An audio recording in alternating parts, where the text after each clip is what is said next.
Hello, everyone. My name is Ronnie Grinnell, and I am a voice, language, and performance coach.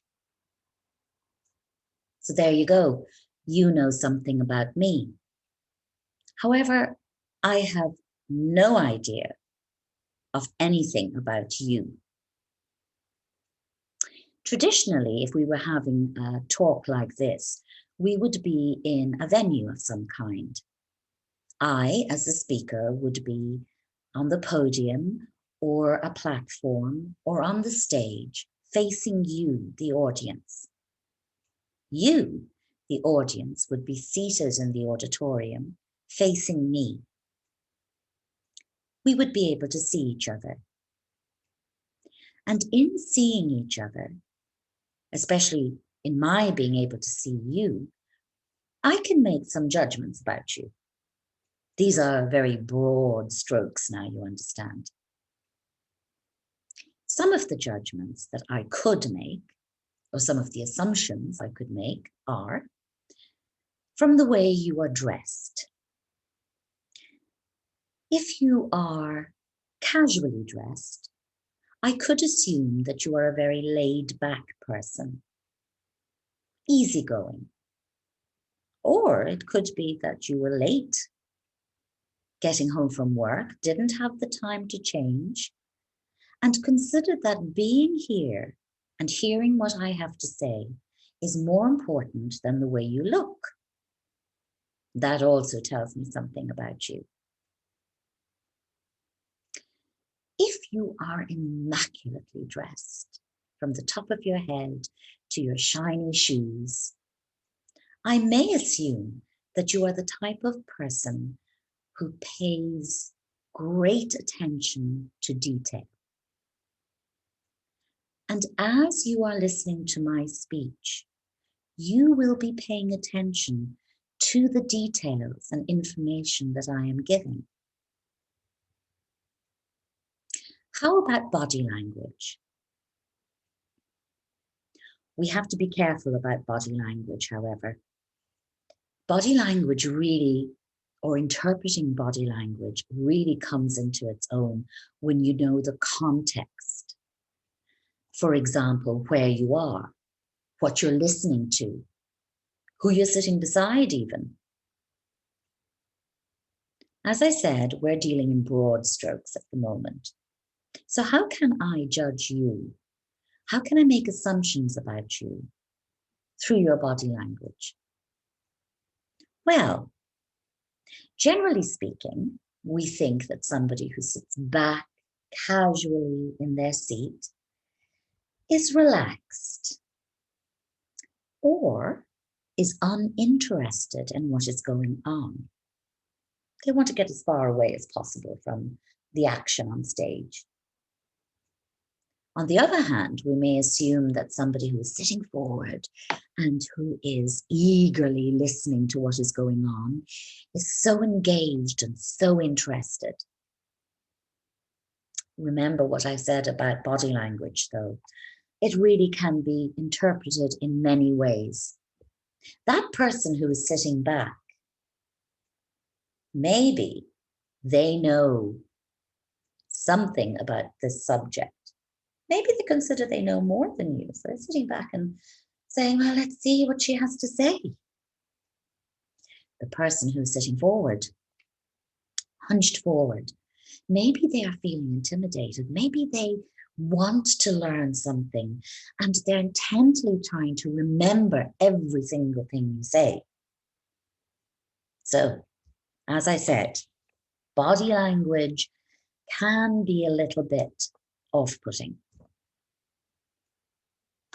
How about where you sit in the auditorium? Let's, for this example, presume that it is a non-ticketed event and you arrive and you can sit wherever you want. So there are those of you who will choose to sit at the front. Generally speaking, these are very serious people.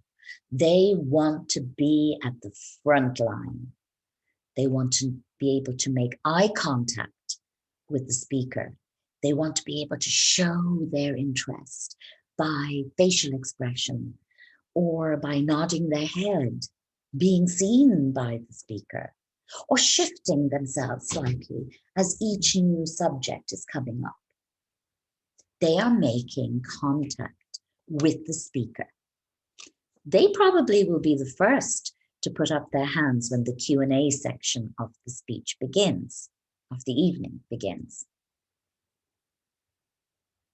What about the person who sits in the middle body of the audience? Well, yes, they too are engaged. They too are very interested in what is being said.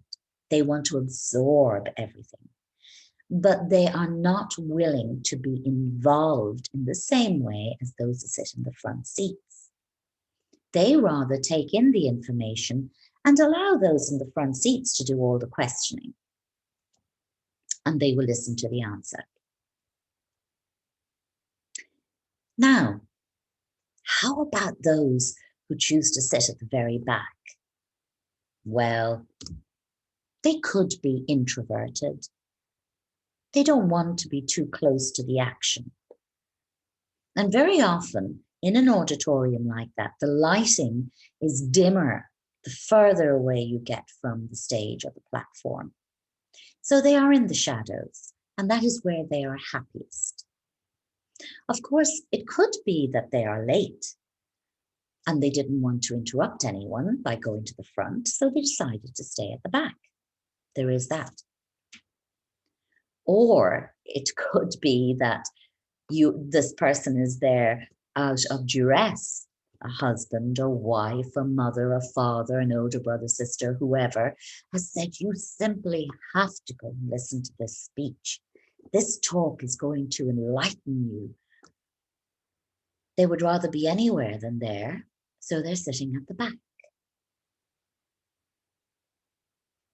There is another way of classifying an audience. I could be giving a ticket-only talk.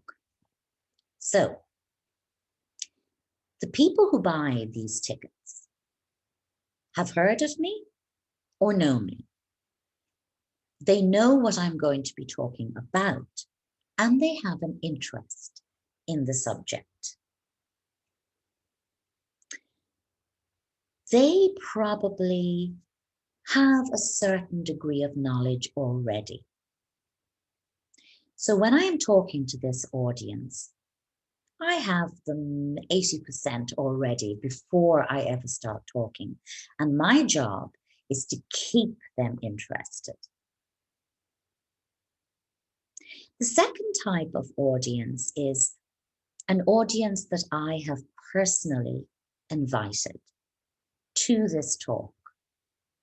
It could be people in the industry that I work in or that I am talking about. It could be family, friends. It could be colleagues. This is a very positive audience. This audience is with you 100%. Before you ever open your mouth, they are standing up.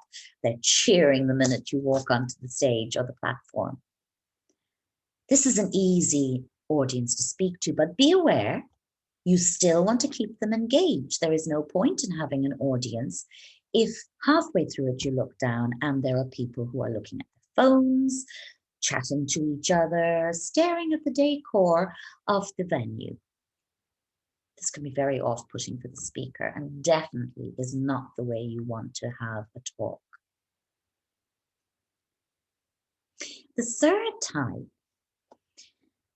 is an audience from a club or a company or an institution, if you like.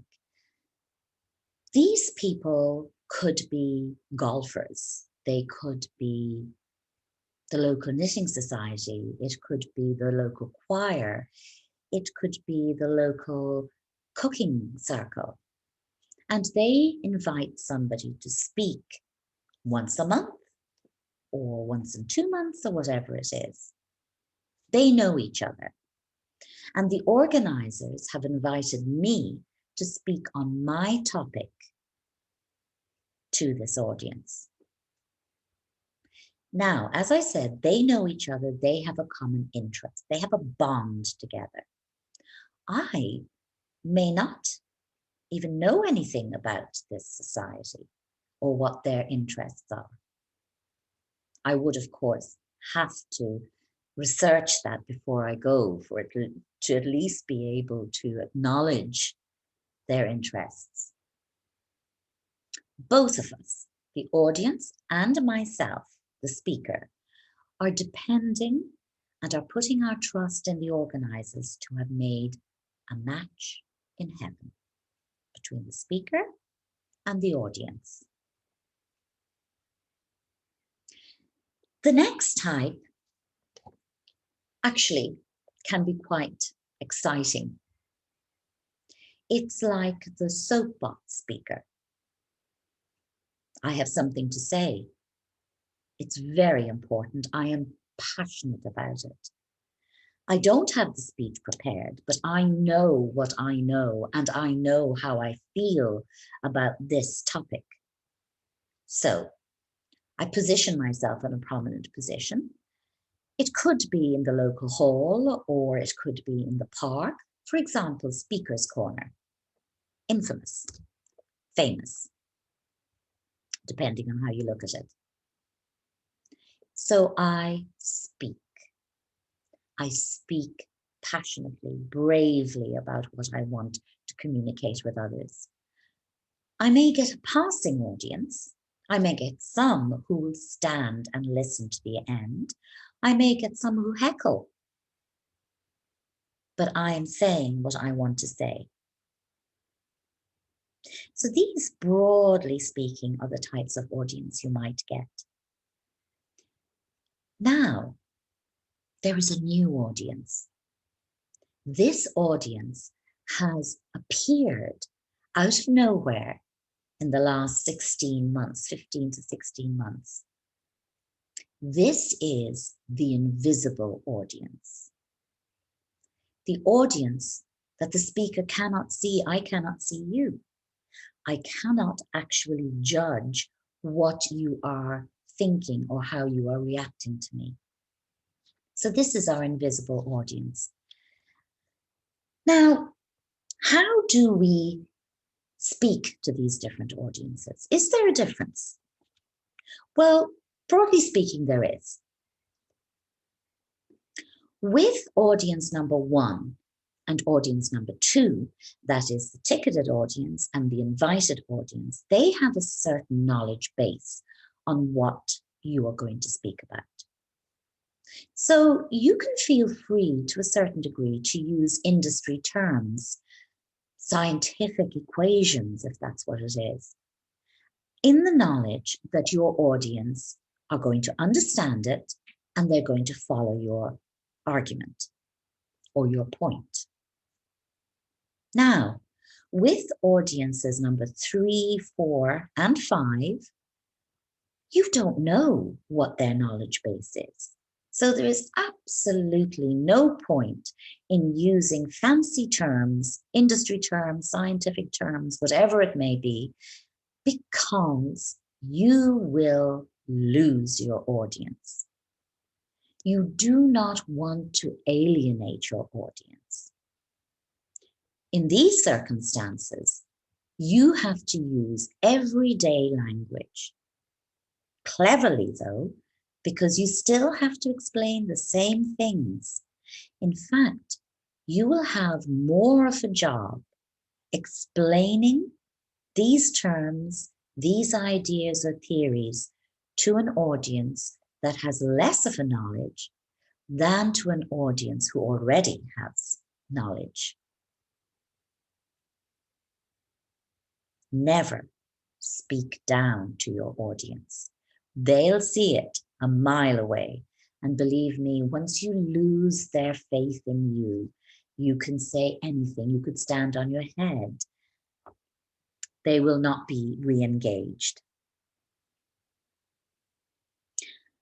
At this moment, you are invisible to me. To be honest, I don't even know if there's anybody out there listening to me. I hope there is.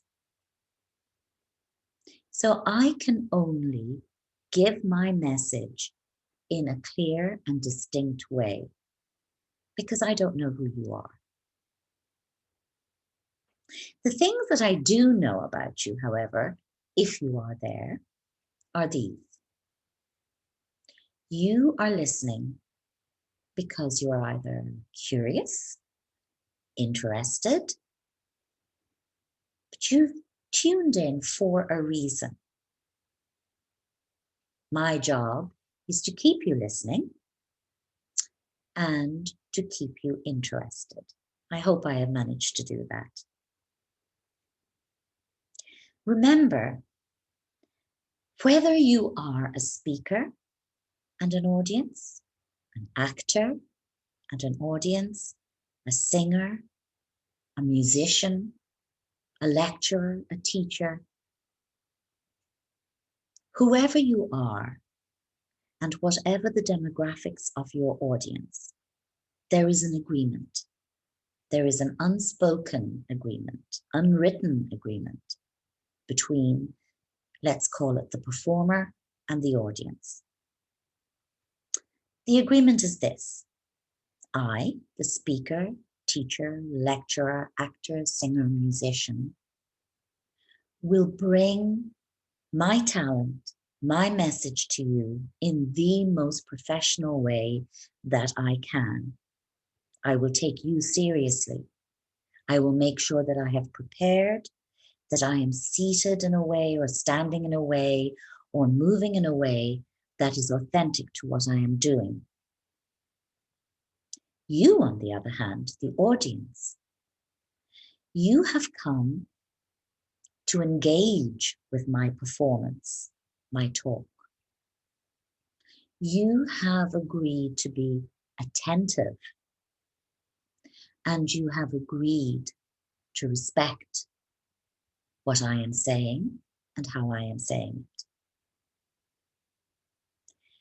This agreement, when it works, is magic.